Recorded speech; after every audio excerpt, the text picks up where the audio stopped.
Assalamualaikum Pak. Ya, mohon izin ya Pak untuk sedikit waktunya. Hari ini saya akan melakukan wawancara dengan nantinya ada beberapa pertanyaan yang akan saya tanyakan kepada Bapak perihal tugas saya sebagai CGP Angkatan 9 yang berkenaan dengan materi tentang pengambilan keputusan berbasis nilai-nilai kebajikan sebagai pemimpin di sekolah. Izin pertama saya utarakan pertanyaannya Pak. Selama ini bagaimana Bapak Ujang dapat mengidentifikasi kasus-kasus yang merupakan dilema etika atau dilema moral Pak? Terima kasih Bu Ai atas pertanyaannya. Bagaimana Bapak dapat mengidentifikasi kasus-kasus yang merupakan dilema etika atau bujukan moral? Nah, memang untuk kasus-kasus seperti ini kita harus tahu dulu perbedaan antara dilema etika dan bujukan moral. Harus tahu dulu perbedaan dilema etika dan bujukan moral yang masing-masing punya kebenaran. Walaupun dilema etika itu adalah benar vs benar, bujukan moral itu benar vs salah. Nah, setelah kita tahu definisinya, baru kita akan mudah mengatasinya karena dapat berpegang pada norma yang berlaku untuk berpihak kepada yang benar dan yang salah.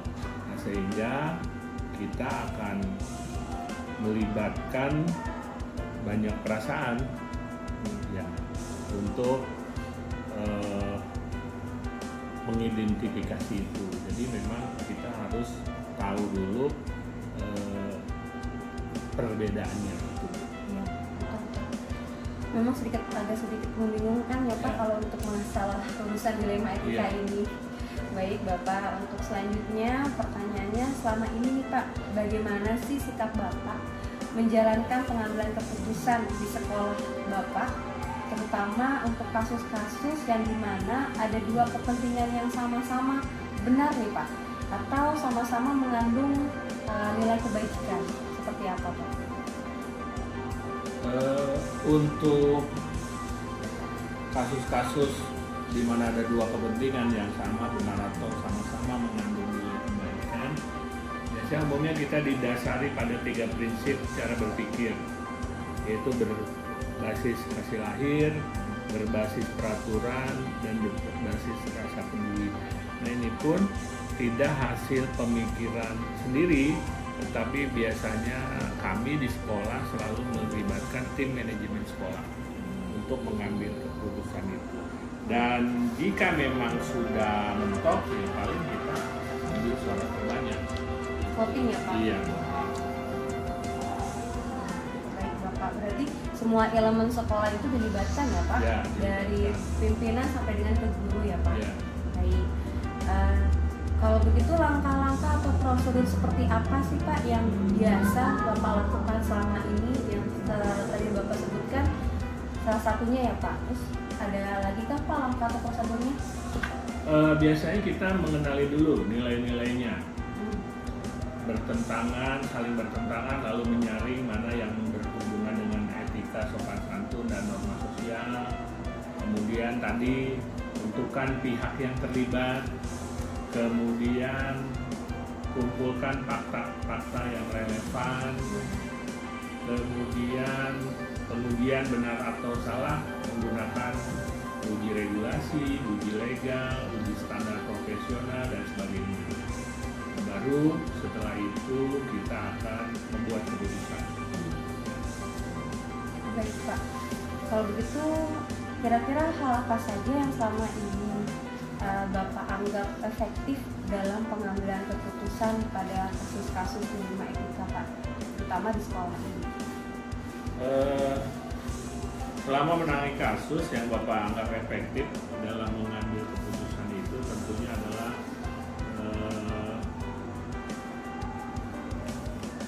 menggunakan cara berpikir, ya, tetapi pikirannya bukan hanya kepala sekolah sendiri. Ada yang paling dekat adalah wakil. Nah, kita selalu berdiskusi, kita pecahkan bersama, baru nanti setelah memang menyamakan pikiran yang benar baru kita putuskan. Karena menurut Bapak itu lebih baik dari pemikiran sendiri, itu lebih pemikiran bersama itu lebih baik daripada pemikiran sendiri. Berarti ada timnya ya Pak? Ya, ada timnya. Nah, kalau masalah-masalah seperti itu di samping wakil tentunya tim dari guru BK. Oh, yang melibatkan guru BK berarti Ya. Pak. Baik Bapak, kemudian hal apa saja nih Pak yang selama ini merupakan tantangan dalam pengambilan keputusan pada kasus-kasus dilema etika yang pernah Bapak alami? Tantangannya salah satunya ya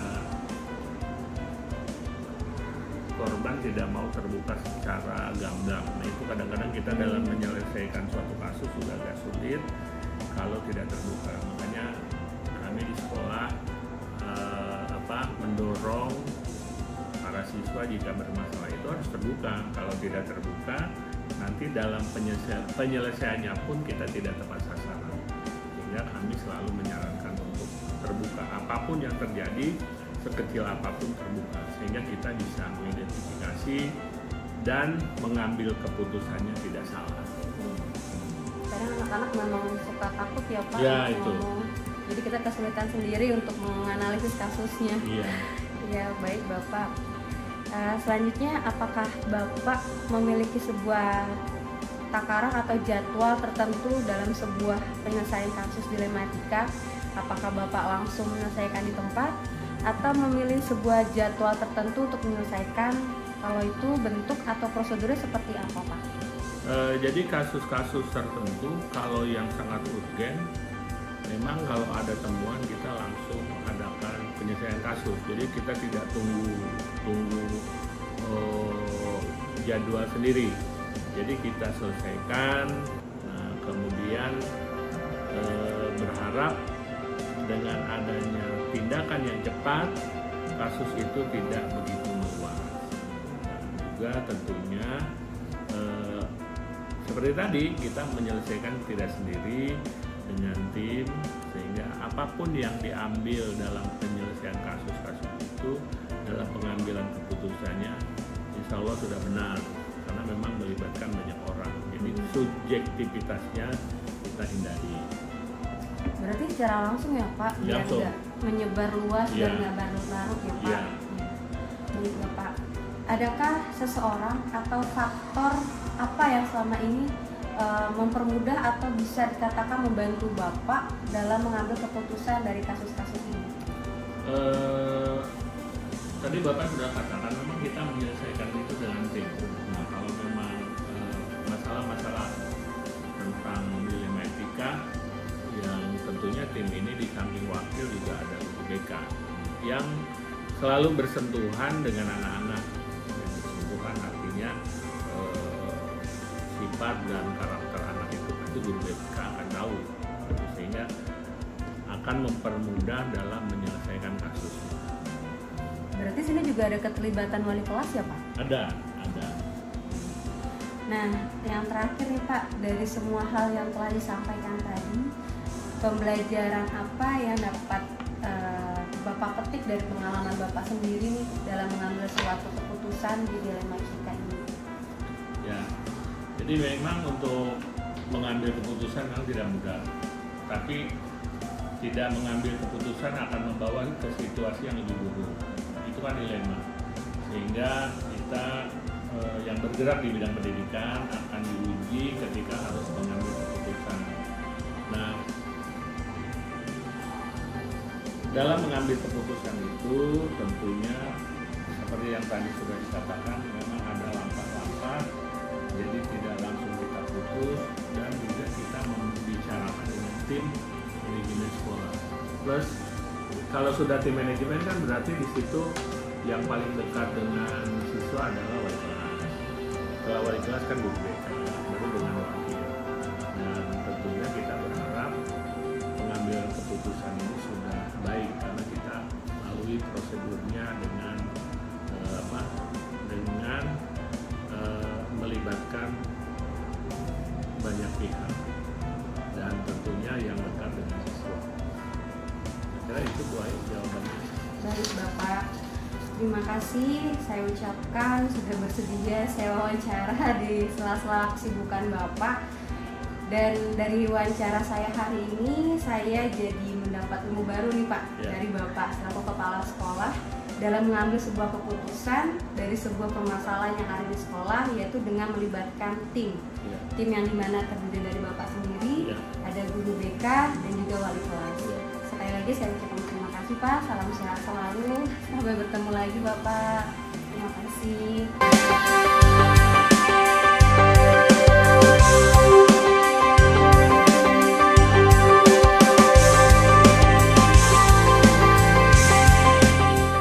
Assalamualaikum Ibu. Mohon izin ya Bu, sedikit mengganggu waktunya. Hari ini saya melakukan wawancara dengan nanti ada beberapa pertanyaan yang akan saya ajukan kepada Ibu perihal tugas saya sebagai calon guru penggerak angkatan 9 berdasarkan dengan materi tentang pengambilan keputusan berbasis nilai-nilai kebijakan sebagai pemimpin di sekolah. Yang pertanyaan pertama saya akan tanyakan ke Ibu, selama ini bagaimana Ibu dapat mengidentifikasi kasus-kasus yang merupakan dilema etika atau rujukan moral seperti apa Bu? Kalau mengidentifikasi sebenarnya saya secara ini nggak pernah ya, apakah ini kasus etika, dilema etika dan sebagainya. Tetapi memang pengalaman saya sebagai kepala sekolah adalah ketika kita mengambil satu keputusan, ada hal-hal yang membuat kita ini tidak hanya bisa berpatokan pada aturan, pada hukum, tapi ada hal-hal lain yang harus kita pertimbangkan yang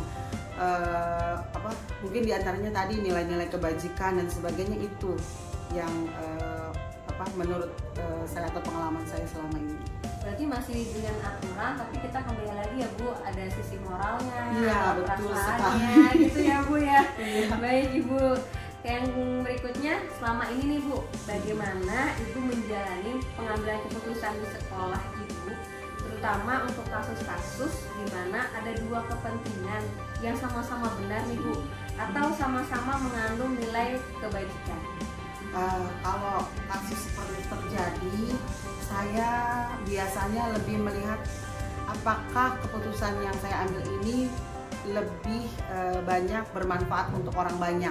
Jadi saya lebih melihat kemaslahatannya. Jadi meskipun ini sama-sama baik, tapi mana yang lebih prioritas dan lebih bermaslahat lah untuk orang banyak. Itu mungkin. Ya, jadi ada pandangan tersendiri ya Bu, gitu. Mana yang lebih diutamakan sama yang mungkin kurang diutamakan gitu ya Bu. Baik, kemudian langkah atau prosedur seperti apa nih Bu yang biasanya Ibu lakukan selama ini dalam pengambilan keputusan? Oke, yang pertama mungkin saya mengidentifikasi permasalahannya dulu. Kemudian mencoba mencari informasi dari berbagai pihak yang terkait. Kemudian setelah itu mungkin mengkonfirmasi ya dari info-info atau hal-hal yang saya tahu, baik dari mungkin dari penglihatan saya, dari wawancara saya, dari mungkin ada katakanlah dokumen-dokumen tertulis mungkinnya yang bisa saya baca. Nah setelah saya konfirmasi, saya akan coba memberikan atau mengajak komunikasi, kemudian mencoba mencari solusi, dan mudah-mudahan setelah itu biasanya saya akan bisa mengambil satu keputusan yang terbaik. Berarti di situ ada analisis dulu ya? Iya, betul. Seperti wawancara, terus juga dianalisis dulu, mungkin dari data-datanya ya? Iya, dikonfirmasi juga.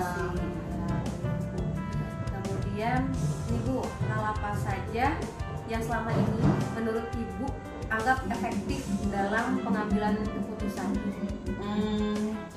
Yang pertama mungkin banyak informasi faktual ya yang bisa saya dapat ya. Ketika saya bisa dapat banyak informasi yang faktual, mungkin nanti akan lebih mudah buat saya mengambil satu keputusan. Kemudian juga kerjasama dari semua pihak yang bersangkutan. Jadi ketika mereka ini bisa bisa saya ajak untuk duduk bareng, kemudian bisa berpikir dengan logika gitu ya, bicara baik-baik. Ini mungkin akan menjadi hal yang membantu lah, efektif lah untuk pengambilan keputusan. Berarti sama ini Ibu pakai sistem musyawarah diskusi ya? Oh iya. Jadi Ibu nggak hanya sendiri, tapi mungkin ada tim yang bantu Ibu ya selama ini gitu kan? Jadi ada beberapa data yang memang Ibu jadikan patokan agar bisa mengambil keputusan tersebut ya Bu. Setelah itu nih Bu, hal apa yang selama ini merupakan tantangan dalam pengambil keputusan pada sebuah kasus jadi tantangan Ibu? Mungkin yang satu faktor ini ya, kedekatan. Ya kan, ketika kita merasa sudah dekat dengan yang bersangkutan, jadi ada semacam hubungan personal gitu ya, itu akan menjadi tantangan buat kita ketika mengambil satu keputusan. Kemudian juga apalagi kalau misalkan hal ini berhubungan dengan dengan yang namanya hukum. Nah ya, ini akan menjadi hal tantangan yang besar buat saya untuk mengambil satu keputusan. Karena memang harus ada aturan yang disepakati juga, Iya. tapi satu sisi kemanusiaannya juga Iya, ada ya Bu. ada kedekatannya. Iya, kalau mengurus proporsional kata perasaan kasih atau rasa iba itu lebih tinggi ya Bu, Ada ya. juga Iya. seperti itu. Baik Ibu. Terus apakah Ibu memiliki suatu jadwal tertentu dalam sebuah penyelesaian kasus seperti menyelesaikan di tempat atau memiliki suatu jadwal untuk menyelesaikannya Bu? Ya, kalau untuk menyelesaikan suatu permasalahan sih yang tidak di tempat ya,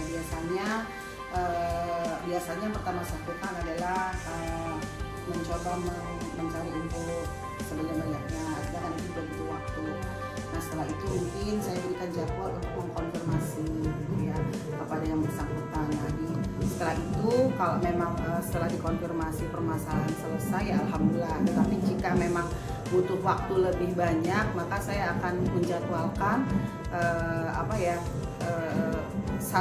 satu kegiatan lagi di mana saya punya waktu untuk memikirkan opsi-opsi terbaik lah gitu, untuk pengambilan keputusan yang akan saya lakukan, dan pada akhirnya saya akan panggil lagi yang bersangkutan untuk katakanlah mendengarkan keputusan saya yang memang benar-benar sudah saya pikirkan dengan segala konsekuensinya gitu.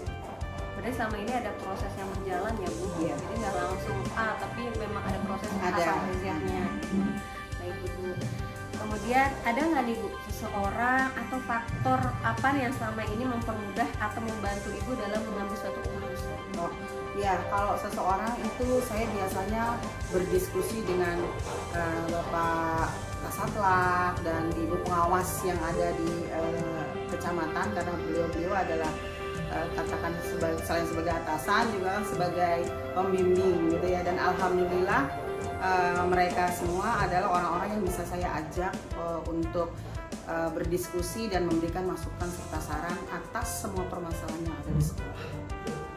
Berarti ada pihak luar selain di sekolah sendiri ya Iya, Bu? Oke Bu, untuk pertanyaan selanjutnya, dari semua hal nih Bu yang Ibu sampaikan, pembelajaran apa yang Ibu dapat petik dari pengalaman pengambilan keputusan ini? Ya, bahwa memang tidak mudah gitu ya mengambil satu keputusan, apalagi kalau ini berhubungan dengan dilema etika ya. Karena tidak hanya kita berpatokan pada aturan atau hukum, tapi ada hal-hal lain yang menjadi pertimbangan kita. Tetapi buat saya semua pertimbangan itu sudah tentunya harus dipikirkan masak-masak, kemudian berdasarkan data, berdasarkan juga informasi yang valid mungkin, dan pada akhirnya semuanya juga harus tetap kembali kepada aturan yang berlaku. Ya, sebelumnya saya ucapkan terima kasih Bu untuk kesediaannya saya wawancara di sela-sela kesibukan Ibu pastinya ya. Dari hasil wawancara hari ini pastinya banyak ilmu yang saya dapat nih dari Ibu selaku kepala sekolah dalam mengambil suatu keputusan atau pada suatu permasalahan. Sekali lagi saya ucapkan terima kasih. Salam sehat selalu Ibu. Sama-sama. Terima kasih.